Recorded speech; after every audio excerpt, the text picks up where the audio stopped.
My first guest has written and performed some of the best American songs of the last 20 or so years. He's also moved into other fields. We'll talk about that with him tonight. We're very delighted to have him as a guest on our program. Please welcome Paul Simon.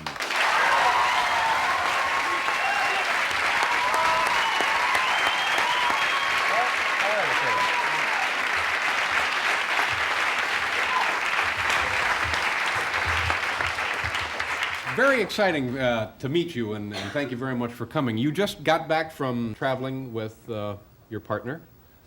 That's right. We did. We began to do some concerts.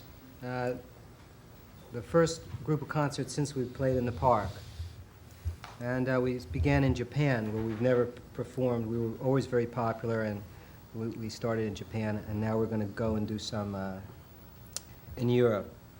How long was the period of time where you were performing as a solo person and working on movies? Can I move this chair back? Do anything you want, Paul. What's the matter with the chair?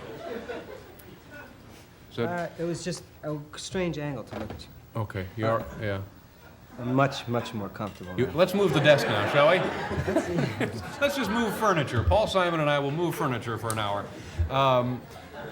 So you worked by yourself for a period of time, and roughly 10 or 11 years? Yeah, after the breakup. Yeah.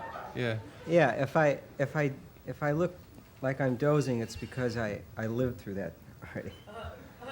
Because you lived through. No, what I mean is, like, do we have to go through the history? We can do virtually anything you want to do. Let's talk about something else. What would you like to talk about? Oh, I see. Well, let's, maybe we should go through the history. No, Now, wait a minute. We'll be all right here. We got, how about this one? Did Art Garfunkel ever get on your nerves? Oh, he always gets on my nerves. I shouldn't say always, but periodically we get on each other's nerves.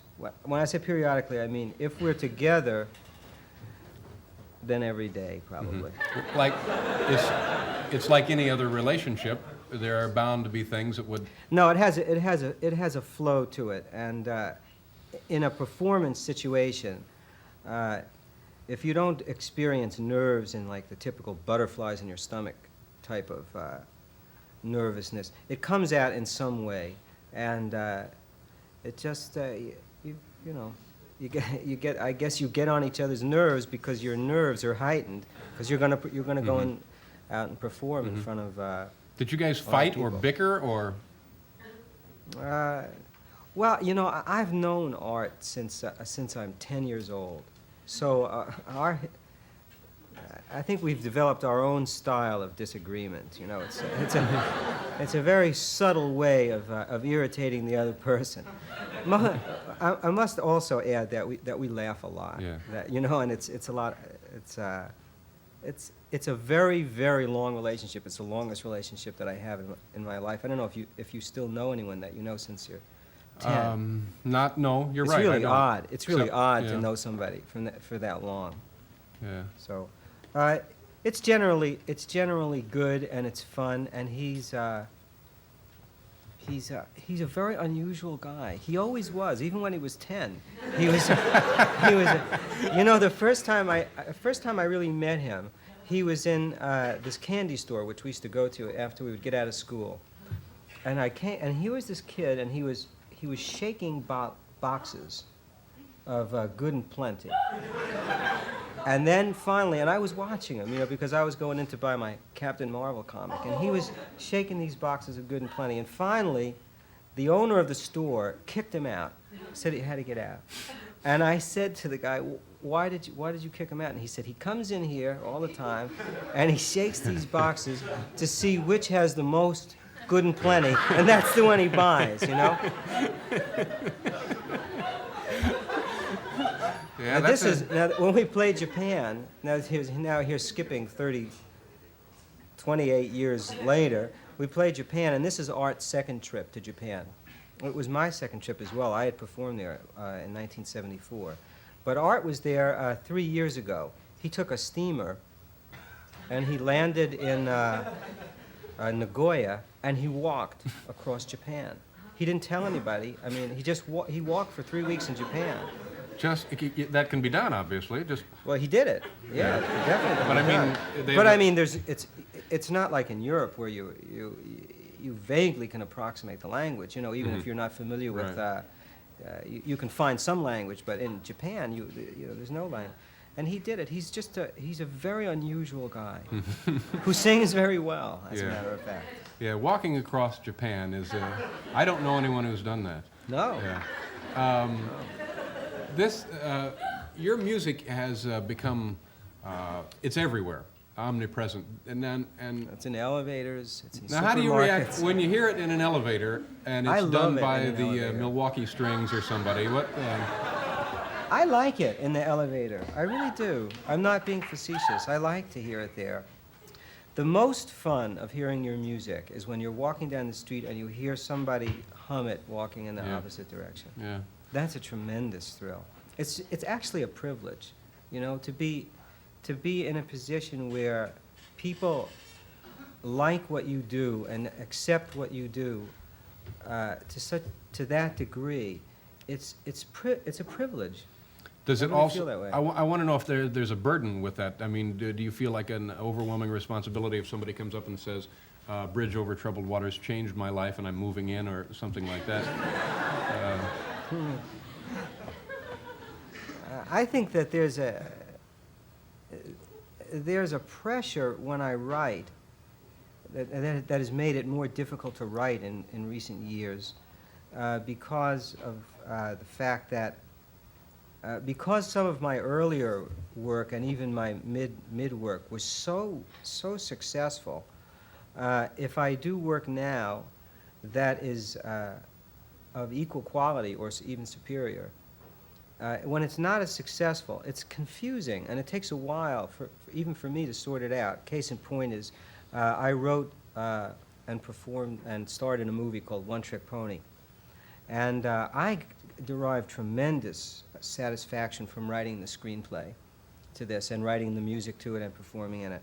And the movie came out, and it got some good reviews and some bad reviews. At this point, let me interrupt so you can complete this when we come back, which we will do in a minute or two with Paul Simon, folks. And before we departed for several weeks there, you were talking about when One Good Trick band. Pony, they're tremendous. Great band. The world's most dangerous band. A really good band. So the movie came out, and it was something you spent a great deal of time writing, producing, and doing the music for, and so on. One Trick Pony. Yeah, well, my point was, that was a long break, wasn't it? It was. We had hot soup brought in during that break. My point about that was that sometimes an artist does a piece of work, and the work makes you stretch as an artist, which you must do. And the work might not be a popular success. In the case of One Trick Pony, it was not the popular success that I had been accustomed to up until that point. It came out and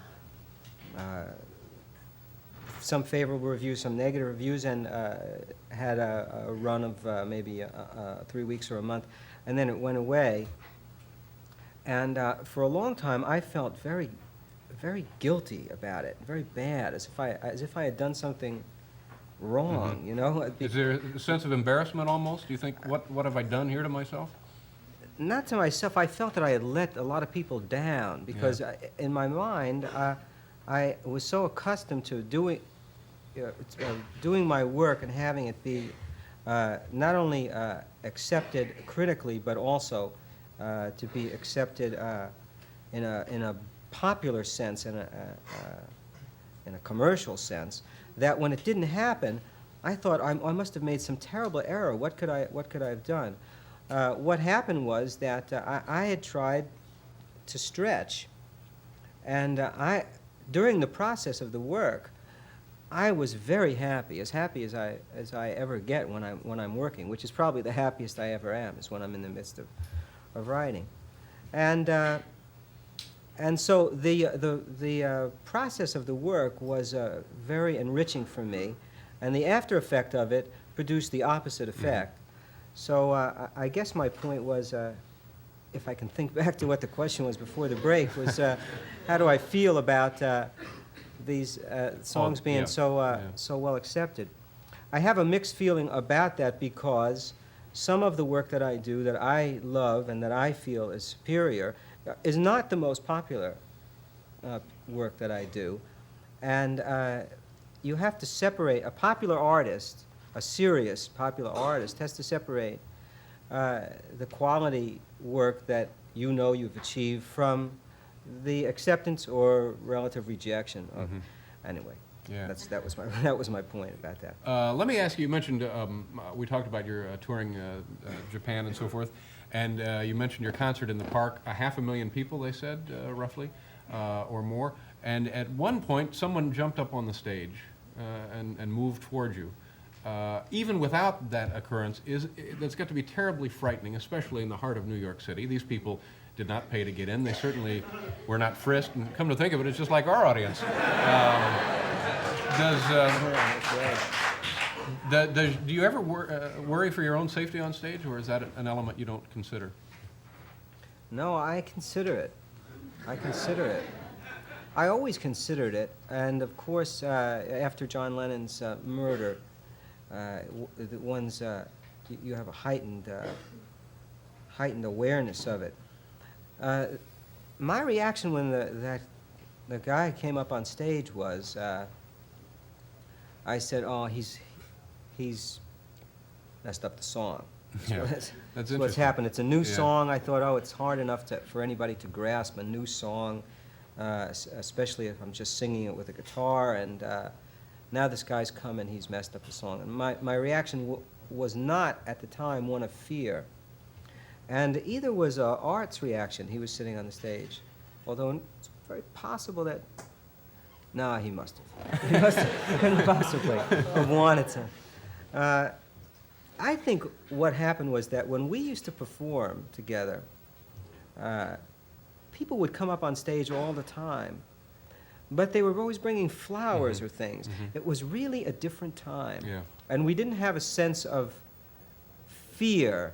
You thought people could be a little bit crazy, but generally crazy in a benign way. And as it happens, this guy was also, I think, just stoned, and he kept saying, "Paul, I got to talk to you. I got to talk to you." Yeah, he wasn't threatening, although it might have looked that way. Did you know John Lennon? Know him well? Work with him? No, I knew him. I knew him, but I didn't know him very well. I knew him and Yoko a little bit. My little, well, I shouldn't say that. Shouldn't say what? I'm editing myself as I go along. Yeah, we met. I was about to say something. Well, go ahead and say it. No, the reason I can't say it is the reason I can't. Oh, yeah. Okay. Yeah. All right. That makes sense. It's not anything negative, as you can see. Yeah, I'll tell you a Lennon anecdote. Want a Lennon anecdote? Sure. We were talking about partnerships. You know, this was maybe 1973 or something like that, and I was having dinner with him and Yoko, as a matter of fact. And so we talked about how did get into how did you do your partnership? How did I do my partnership? And he said his partnership started. He heard from a friend. He had a band in Liverpool, and he heard from a friend that there was this other guy that had another band in Liverpool, and the other guy, of course, is Paul McCartney. And he heard that this band was as good as John's band. So John went over to look at this band to see, just what, to assess the danger level, Came over, he looked at the guy, he said, "Oh, this guy is very good." He said, he's really good. He said, "I better get him in my band." He said, wait a minute, can I control him? Yeah, I think so. He said, and I always could because I was 2 years older. He said, and then we got to a certain point and the age didn't matter, and we couldn't. And I presume that's when they broke up. Yeah. Now, Artie is 1 month younger than I am, so pretty much have him on. What do we do here? You want to? Do we have time for another song? Okay.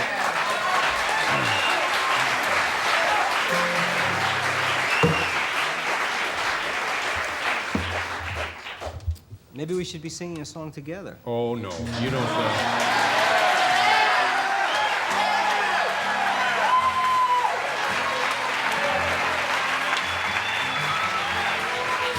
No? What do you think? Not a good idea? Not a good idea. Not even if it would ensure world peace.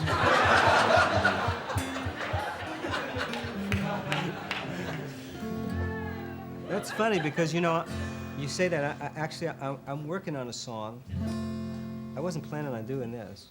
I'm working on a song for the nuclear disarmament movement. And Now I feel like a jerk for not singing along.